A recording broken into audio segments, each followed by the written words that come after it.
Hey guys! Welcome back to my YouTube channel.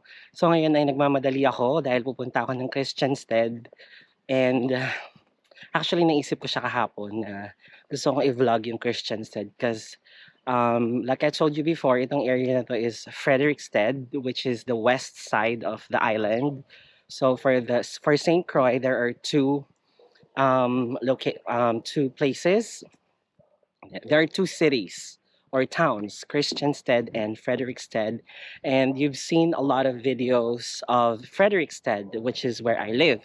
So siguro nag-iisip kayo, may iba pa bang mga lugar dyan or like, ano kayang itsura nung other side ng island, which is yung Christiansted. So today, I decided to go. I actually woke up late today because I have cough. Ilang araw na rin 'to pero, I decided earlier nung nagising ako na I think it's the right time for me to go and vlog Christiansted. And nagmamadali ako kasi I want to show you guys yung kanilang public transportation dito. Public transportation here is not very advanced, I would say, and it's not a popular means of transportation dito kasi most people here have their own cars. So like I don't have a car, so I usually take this bus to go. And I want to show you guys kung anong itsura nung bus nila dito, which is called Vitan bus. So I'm not sure if darating siya kasi minsan late. Pero I hope dumating siya. Ang nakalagay sa schedule nila actually is 11:45. So ang time ngayon is 11:41. So in a few minutes sana nandyan siya.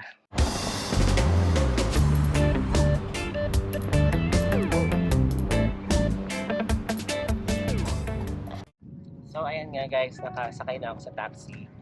Well, hindi dumating yung bus, kaya ito yung dumating, so magta-taxi na ako. Pero siguro mamaya pag-uwi, I will try to use the bus para makita niyo rin. So isa sa mga pangunahing nilang means of transportation dito is yung taxi, which is para siyang van sa atin sa Pilipinas. Bali, ang babayaran mo lang dito is $3. So, may ruta siya, kumbaga, magmula sa Frederiksted, which is kung saan ako nakatira hanggang sa Tulo, you just have to pay $3. And mas mabilis siya kaysa sa bus kasi yung bus may mga pinupuntahan pa siyang mga ibang ways kasi syempre kukuha siya ng mga pasahero. So fixed yung kanyang ruta, pero ito usually mas mabilis siya kasi dire-diretso lang siya.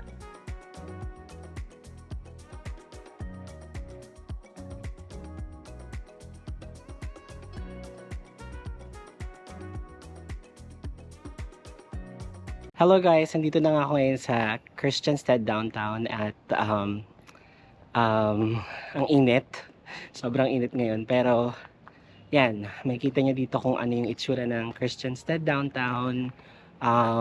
Very colonial siya, mas maganda siya actually kung ikukumpara mo sa Frederiksted kasi dito actually mas pinupuntahan ng mga turista. For example, may dumaong na barko, pupunta usually sila dito sa Christiansted para kumain. Maraming mga restaurants dito, maraming mga pwedeng gawin, may mga bars dito, and maganda yung mga structures nila.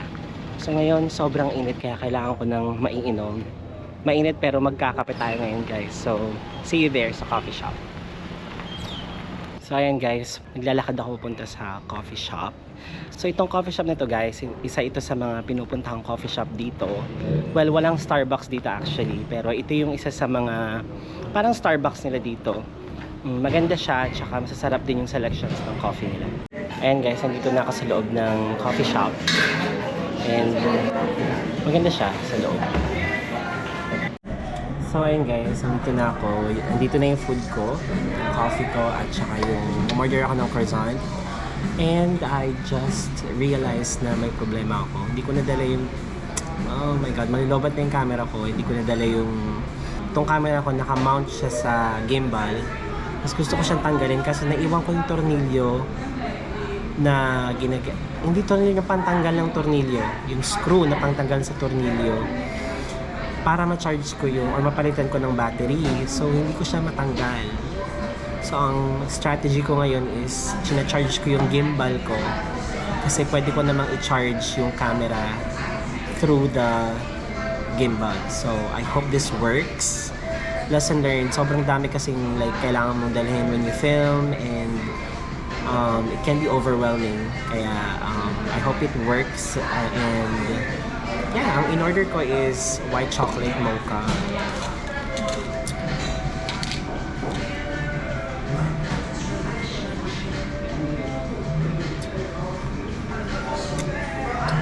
Sarap. Gutom talaga ako as in wala pa akong kain, guys. So I'll see you later kapag paalis na ako. Bye-bye!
Hi guys!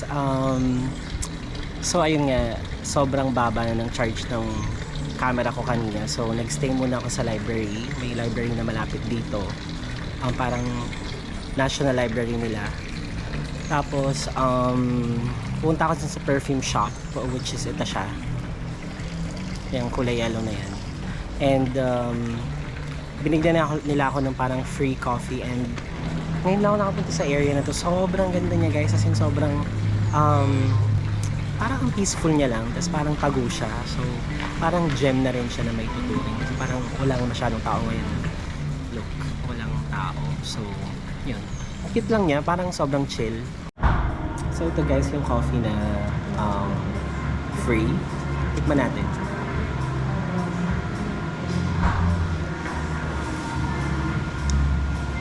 Pait siya, guys.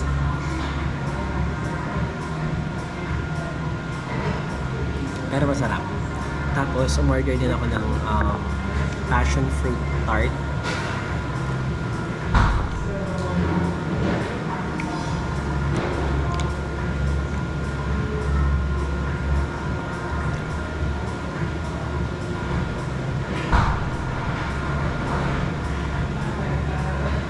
Sarap siya, babe.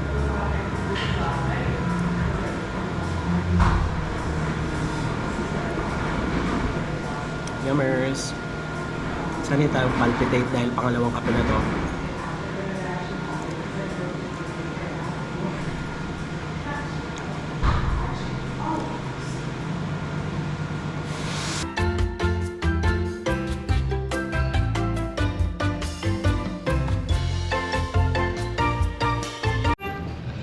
So ayan guys, na-charge ko naman yung camera ko until 80%. Pero ngayon pupunta na tayo sa boardwalk. So, nalala niyo pumunta ako sa boardwalk sa Frederiksted, right?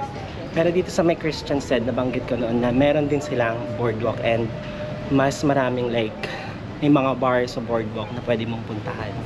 And usually, may mga parties na ginaganap dito. And super excited akong ipakita sa inyo kung anong itsura ng boardwalk dito. Okay, baby, okay. Marami rin mga souvenir shop dito. May casino din dito na pwede nyong puntahan if ever gusto nyong mag-casino. So, usually mga kasama kong like teachers, pupunta kami dyan minsan. Pero hindi ako naglalaro kasi hindi ako marunong mag-casino. Pero sila nagkakasino sila.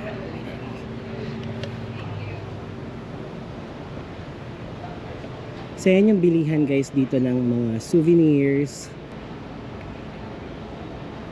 Yung mga bilihan ng souvenirs guys.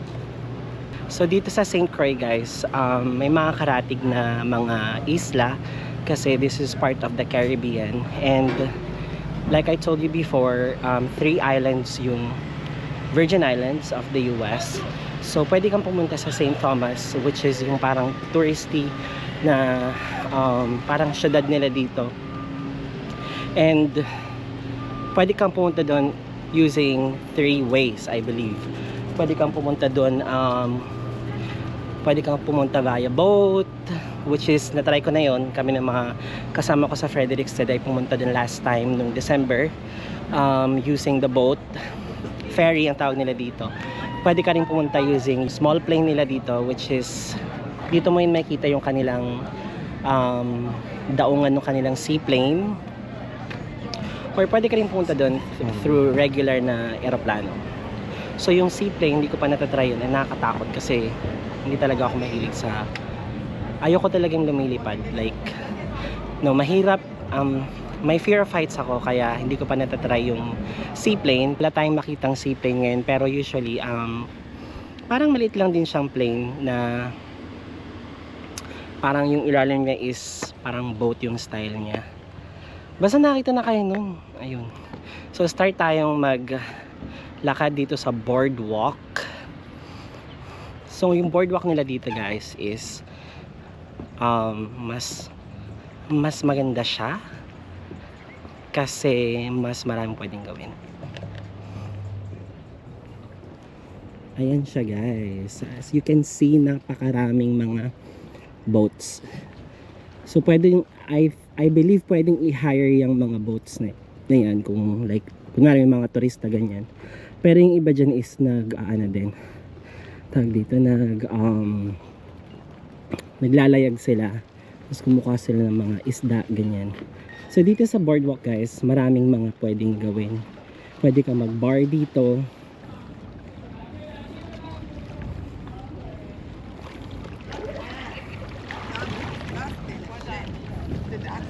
So dun sa part na yun guys, merong hotel doon.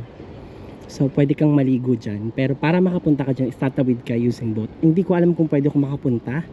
Itatry natin.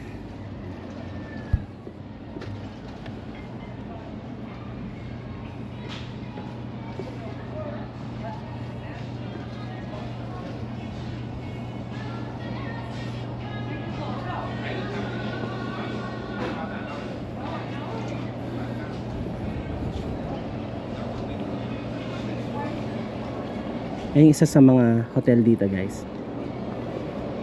Ito yung itsura niya. Oh, asan ka dyan? Santorini yan, friend.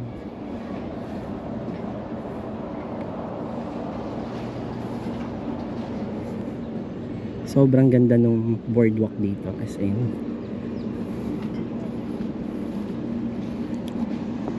may mga kainan din tayo katulad nito. This is Rum Runners. You can eat here. I've tried it here like once, I believe. They serve like different kinds of food there. But the service is nice. Pangalan niya is Big Beard. Parang iba yung tunog niya. Charing! Yan siya guys.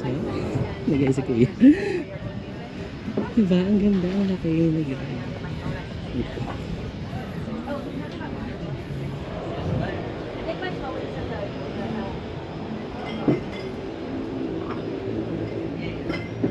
Ito pa guys, isa. Siguro pwede mong i-rent po mga to.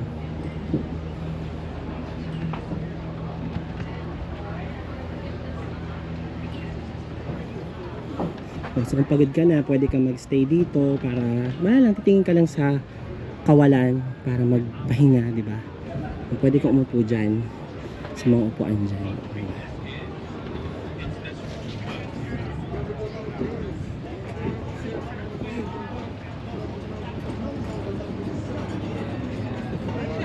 So ito guys yung sabi kong bar na sikat dito.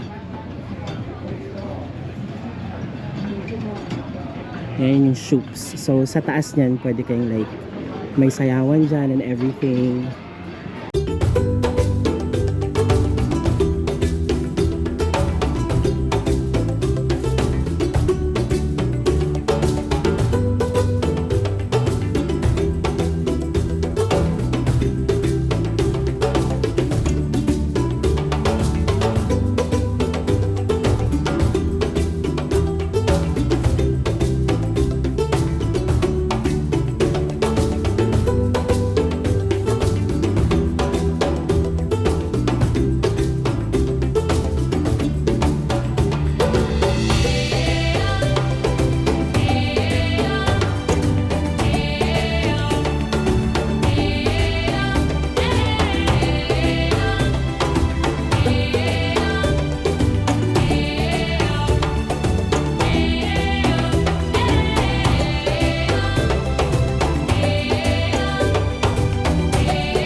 Hi guys, so ito nga, nakasakay na ako nakababa na ako din sa boat na sinakyan ko. Pero ito yung sinakyan ko guys na boat.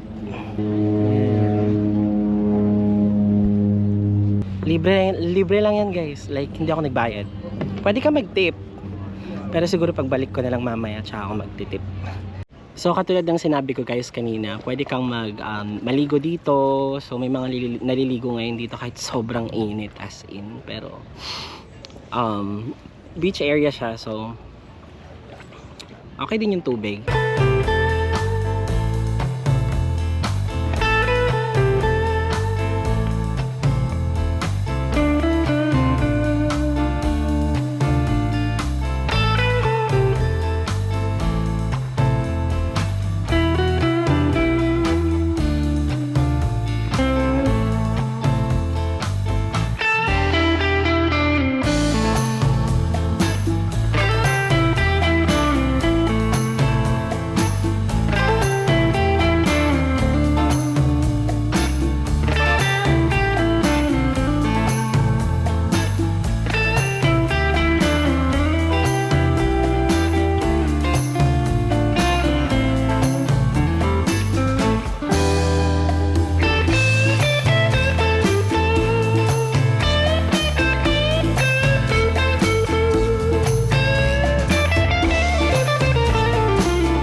So ayun guys, nakababa na ako dun sa boat and maglalakad-lakad muna ako dito.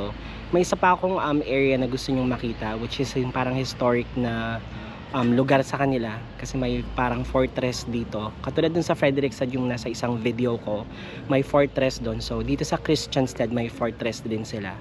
And nga pala gusto kong lang mabanggit na isa sa mga bagay na mapapansin niyo dito sa Virgin Islands na very similar sa Philippines and hindi siya very common sa US mainland is ang daming manok na pakalat-kalat dito na walang may-ari. Actually sa bahay ang dami naming may mga manok na pumupunta doon nag-aantay ng makakain, ganyan. Tapos walang may-ari sa kanila, like wala rin pumapatay sa kanila or anything. Wala lang may pakialam sa kanila basically. So doon may manok doon. Tapos ayan mga manok. Wala lang, nagkalat lang sila. Walang may-ari sa kanila basically.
So itong park na to guys, very historic siya. Kasi ito yung fortress nila. Ito yung nagsilbing parang first defense system nila or first line of defense nila.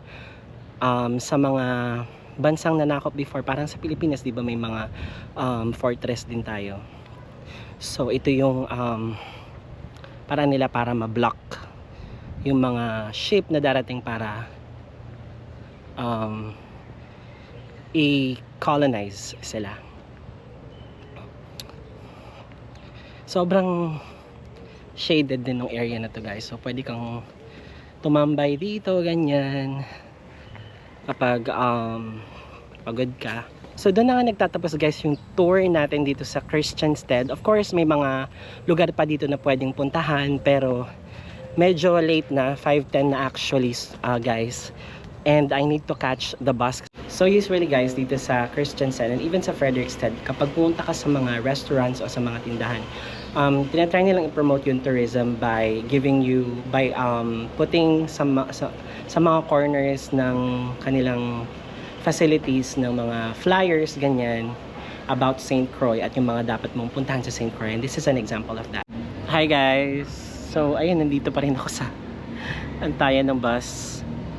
Actually, wala pang dumadaan na bus, pero according sa kanilang schedule, dapat may bus dito na pupunta ng 5:15, pero anong oras na wala pa rin yung bus. So, hi guys. So, dito na ako ngayon sa taxi. Hindi ko na mahintay yung bus kasi paggabi na. Hey, thank you so much for reaching till the end of this video. If you like this episode, please consider subscribing so the others can also see the work I'm doing. You can also watch my other videos on my St. Croix playlist. You can also like this video. Please don't forget to leave a comment as well. Follow me on my social media accounts as well on X, Instagram, and TikTok. As always, thank you so much and see you on the next vlog.